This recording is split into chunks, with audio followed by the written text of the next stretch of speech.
Welcome back, sinners, and today we're diving into the film Lights Out, a 2016 film directed by David F. Sandberg starring Teresa Palmer, Gabriel Bateman, Alexander DePersia, and Billy Burke, where a sister and brother fight a supernatural spirit attached to their mother. The scene opens with Paul talking to his son via Skype while working late at a mannequin factory. Martin informs his father that his mother, Sophie, has recently exhibited some odd behavior. Paul assures Martin that things will improve. Meanwhile, Esther, Paul's assistant, is locking up the warehouse, and as she approaches one of the rooms to turn off the lights, a figure emerges from the back of the space. When she goes to turn the lights back on after noticing the figure, it just vanishes. The figure then disappears as she turns the light back on. After repeating these steps 2 more times, the figure suddenly materializes in front of her as she turns off the lights for the 4th time. She quickly switches on the lights again and rushes to tell Paul what happened. Inside Paul's office, Esther interrupts his Skype conversation with his son to let him know that she saw someone who then disappeared. Paul doesn't take her words seriously and tells her to go home. A short while later, Paul goes to lock up for the evening. As he prepares to leave, Paul recalls Esther's statement about seeing someone in the dark. To verify that, he moves through the dim warehouse, where the same figure appears to him in a dimly lit area of the warehouse. It was crouching, but when it saw Paul, it slowly rose up. At that precise moment, a motion detection light above Paul turns off. To turn the light back on, Paul swings his arms around it. When it does, the figure moves closer towards him. As he moves through a brief area of darkness, the figure claws his leg, sending him to a lit area of the ground with a bloody wound. As soon as he stands up, he notices the figure in the shadows in front of him. He notices that it is standing directly where the darkness ends on the ground, and hence pieces together the fact that it can only move through the darkness and cannot move through light. Paul then sets off once more, limping all the way back to his workplace. He locks the door, grabs a baseball bat, and stands there with the light on. The lights then suddenly begin to flicker and eventually go out, leaving him in the dark. The figure attempts to open the door, and the door begins to open gradually.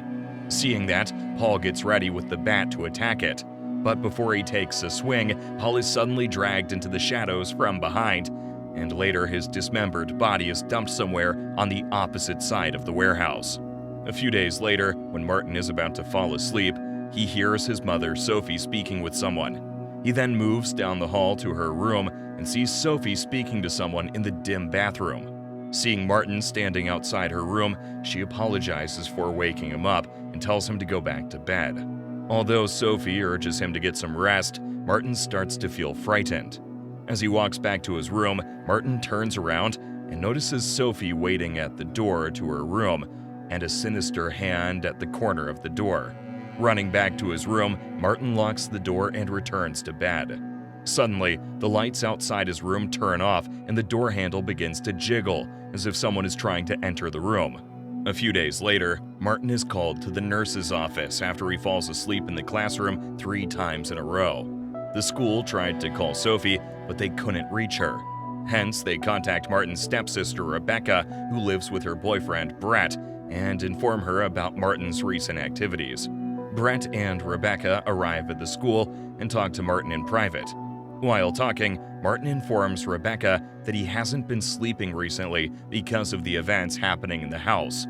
Rebecca decides to talk to Sophie about this, and Brett drives them both to the house. Once at home, Brett waits in the vehicle as Rebecca takes Martin inside. As they are walking, Martin informs her that Sophie has been speaking with a woman by the name of Diana. Rebecca stops walking and tells Martin that Diana isn't real, and it's something their mom has made up. However, Rebecca knows that Diana is real, and she hides it from Martin so as to avoid making him uncomfortable. Sophie opens the door, and she's surprised to see Martin back from school early. When she asks him the reason for that, he tells her to ask Rebecca why he is early. Martin then goes to his room in order to pack his bag and belongings. Meanwhile, Rebecca and Sophie have a chat, and when Rebecca finds out that Sophie has been skipping doses of her antidepressants, she and her mother get into a fight. Just as Martin approaches with his suitcase packed and ready to go, Rebecca tells Sophie that she will be hosting Martin for a few nights. Sophie breaks down in tears and begs Rebecca to let Martin stay, but she doesn't listen and takes Martin with her as she heads back to her house. Later that night, Rebecca wakes up to discover Martin gone from her bed. When she hears scratching, she assumes Martin is making the noise. When she turns to see where the noise is coming from, she sees a figure crouching down and scratching the floor close to the door. There's a tattoo parlor near her house, and the light on its signboard flashes on and off about every 10 seconds. Every time the sign's light is turned off, Rebecca can see the figure. But when the light is turned back on, it vanishes. The figure realizes Rebecca is looking at it, and hence charges towards Rebecca to attack her. But it vanishes as the light turns back on and then reappears standing up in front of her. Just as the light on the sign goes out, Rebecca dashes to the light switch and manages to turn on the light in her bedroom in time. After the figure is gone, Rebecca searches the area for Martin and discovers him in the bathroom, sleeping in the bathtub while flashlight is on. The following day, Rebecca and Brett visit Sophie after dropping Martin off at school. Rebecca and Brett go inside because Sophie is out running errands. Rebecca goes upstairs and discovers a box containing details about Sophie's prior stay in a mental institution when she was a young girl. When Sophie was a patient at the facility, she befriended Diana, a young woman who was unable to leave the facility because of a severe skin condition. Diana died after the doctors tried an experimental procedure on her involving a lot of lights. Rebecca then hears a noise from a nearby room, and when she goes to check that, Diana appears from the darkness and tries to hang Rebecca with her own necklace. Brett hears Rebecca screaming and manages to open the door. Because of the hallway light, Diana disappears and Rebecca falls to the ground. Rebecca then picks up the box containing Diana's information, and the two flee through the back door before Sophie comes home with Martin. Later that night, Martin and Sophie enjoy some quality time together while watching a classic film. Sophie pauses the movie and switches off the lights in the room. Seeing that, Martin gets frightened, but Sophie tries to comfort him and tell him the story of her friendship with Diana. She explains to him that Diana is her friend and that she is only permitted to stay if all the lights are off. While he listens to her, Diana comes behind him and stands very close to Martin.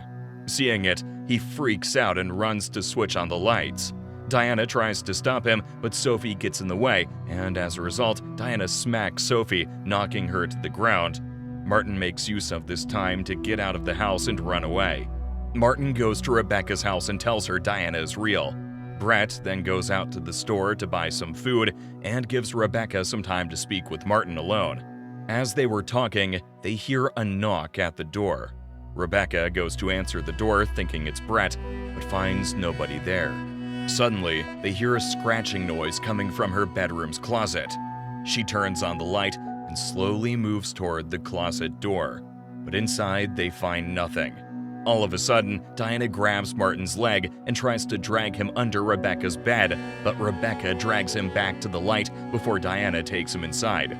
Rebecca, Brett, and Martin then go back to Sophie's house, where Rebecca tries to convince Sophie that Diana is dead and her ghost is attempting to kill them. But Sophie rejects Rebecca's claim and goes upstairs to her room to fall asleep.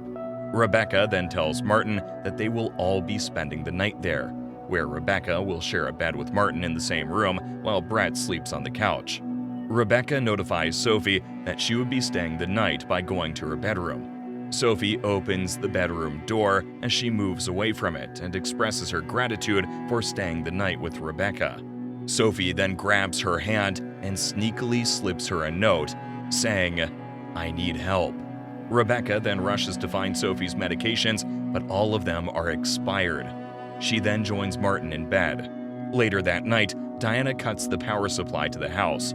While Rebecca uses a wind-up lantern in the basement to search for the fuse box, Brett investigates outside with a flashlight. When Martin wakes up, he doesn't see Rebecca next to him, and hence takes a candle and walks down the hall, looking for her. Suddenly, Diana appears behind him. Trying to escape, Martin stumbles while still holding the candle. Diana then starts to drag him away, but Martin turns around and shines the candle in her face, causing her to flee for a moment. Martin descends the stairs and finds Rebecca in the cellar. They turn to return upstairs after Rebecca recognizes that it is a trap. As soon as they reach the basement door, Diana slams the door shut from the top of the stairs. Later, Brett enters the home again and hears Rebecca and Martin screaming for help. He approaches the basement door and makes an attempt to open it. As he is trying to open it, Brett turns around and sees Diana in the kitchen. After seeing him, Diana approaches Brett to attack him. He flashes the torchlight on her and she briefly vanishes, but then she reappears next to him and smacks the flashlight out of his hands, knocking him to the ground. Brett grabs his phone and shines the light away from him as she starts to approach him. He then uses the phone in front of him to keep her away, but as soon as the light goes out, she reappears and slaps him once more. Brett somehow manages to get outside and to his car, but Diana catches him as he passes beneath the shadowy carport in front of his vehicle and raises him above her head to kill him. Brett grabs his car keys and activates the car headlight before she can kill him.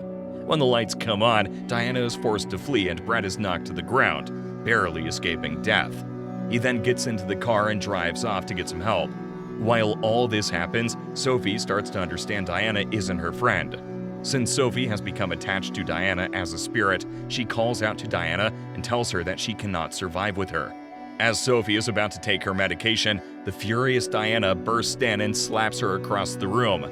Sophie hits her head against the nightstand, knocking herself out.